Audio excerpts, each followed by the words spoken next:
Bonjour ou bonsoir, selon l'heure à laquelle vous nous regardez. Je suis votre chroniqueur audio et animateur de podcast à l'ODJ Média. Aujourd'hui, je vous lis fidèlement la chronique de Mohamed Yassir Mouline, face au chef à vie, un signal clair est donné pour rajeunir et moraliser la vie politique. Lecture à la lettre. Le Maroc avance à deux vitesses, même sur la scène politique. Alors que Sa Majesté le Roi appelle les jeunes à rejoindre et à s'investir dans la vie publique et les encourageant matériellement et moralement à participer à la politique de proximité et au processus électoral. Certains dirigeants de partis, eux, s'accrochent à leur siège, refusant obstinément de céder la place. Des leaders fossilisés, provocateurs et parfois risibles, qui transforment la démocratie en musée de cire et finissent par dégoûter toute une génération de s'engager sérieusement dans la vie politique. L'auteur ajoute une image mordante, la politique comme musée vivant, vitrine et mannequin à demeure. A. La politique marocaine. Ce musée à ciel ouvert où les vitrines s'appellent « partis », les mannequins « leaders », et où chaque congrès ressemble à un inventaire du patrimoine fossilisé. On croyait que le dinosaure avait disparu depuis le Crétacé ? Que nenni, il s'est recyclé en secrétaire général à vie, espèce protégée par les statuts internes et la complaisance de ses militants. Depuis des décennies, ces patriarches tiennent leur parti comme on tient un héritage, ni à vendre, ni à partager, encore moins à léguer. Ils s'accrochent à leur fauteuil comme à une relique, persuadés que sans eux, le parti et peut-être le pays s'effondreraient. Ils ont créé un champ politique où la jeunesse regarde le spectacle en streaming, sans jamais être invitée à monter sur scène. Ce sont des fossiles du suffrage ou comment momifier la démocratie ? L'auteur pense que la farce se prolonge par des mécanismes internes qui verrouillent toute alternance. Quand un parti s'effondre, on blâme la conjoncture, les médias, le voisin jaloux, mais surtout pas le capitaine du Titanic partisan. Ainsi, des leaders s'incrustent à demeure, momifiés dans leur propre gloire, tandis que leurs militants deviennent des porteurs de cercueils électoraux. La démocratie interne est devenue une farce bien rodée, les statuts changent, mais pas les têtes. Les mandats se renouvellent comme des abonnements à vie, jusqu'à décès ou dissolution. Et pour entretenir le culte du chef, on distribue les postes comme des hosties, on pense peu, on prie beaucoup, ce sont les leaders éternels et leurs zombies militants. Cette momification ne tue pas seulement les partis, elle stérilise tout le champ politique. Plus d'idées, plus de débats, juste des slogans jaillis de la naphtaline.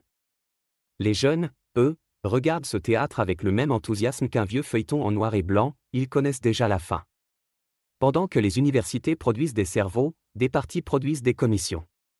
Pendant que le monde parle d'intelligence artificielle, nos formations pratiquent la bêtise institutionnalisée. Le cerveau politique est en coma prolongé. L'auteur ajoute alors le tournant institutionnel, un coup de balai et une nouvelle ligne de crête. Et puis, soudain, un coup de balai royal. Lors du Conseil des ministres consacré au projet de loi de finances 2026 et aux nouvelles lois organiques sur les partis politiques et la Chambre des représentants, le roi Mohamed VI a tracé une nouvelle ligne de crête. Moraliser, rajeunir et redonner du sens à la politique. Derrière la technicité des textes, une philosophie limpide. Le renouveau démocratique passera par la jeunesse, la probité et la compétence. Fini le recyclage des visages défraîchis, place à la génération qui code, qui vote et qui ose.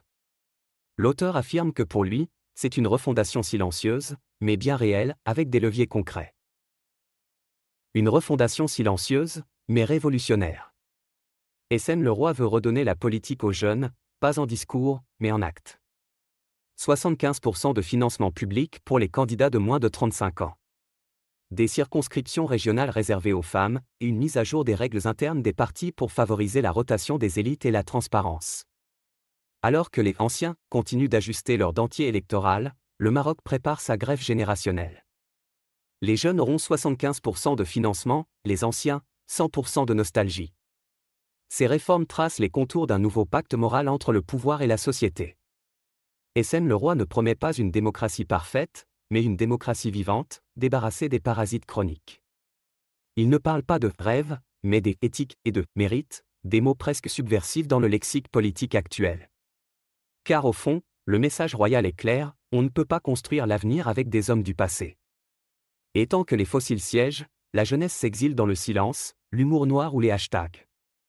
L'auteur ajoute qu'il faudra vérifier dans la pratique, promesse contre preuve. La réussite de cette réforme dépendra évidemment de sa traduction concrète.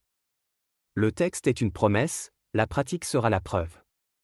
Mais pour la première fois depuis longtemps, le Maroc semble vouloir s'attaquer non pas aux symptômes, abstention, désaffection, méfiance, mais aux causes structurelles de la fatigue démocratique. Dans un monde où les démocraties s'épuisent à force de promesses non tenues, le Maroc bouge et tente un pari rare. Celui du rajeunissement par la loi et de la morale par le courage politique. Un pari qui, s'il réussit, pourrait bien transformer une génération spectatrice en génération fondatrice. Essène le Roi trace la voie d'une relève propre, ambitieuse et lucide. Pendant ce temps, certains partis se disputent encore le contrôle de la clim du mausolée.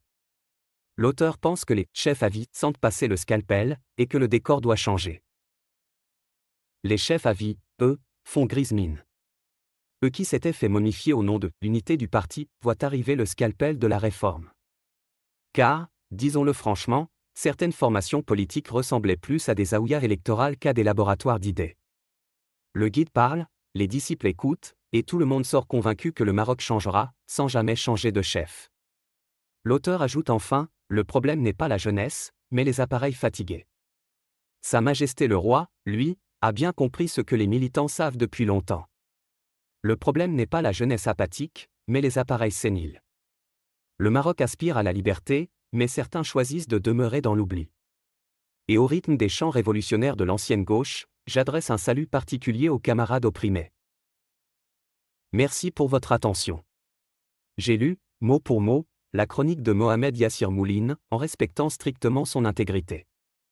On se retrouve très bientôt pour une nouvelle lecture fidèle sur l'ODJ Média, même exigence, même clarté.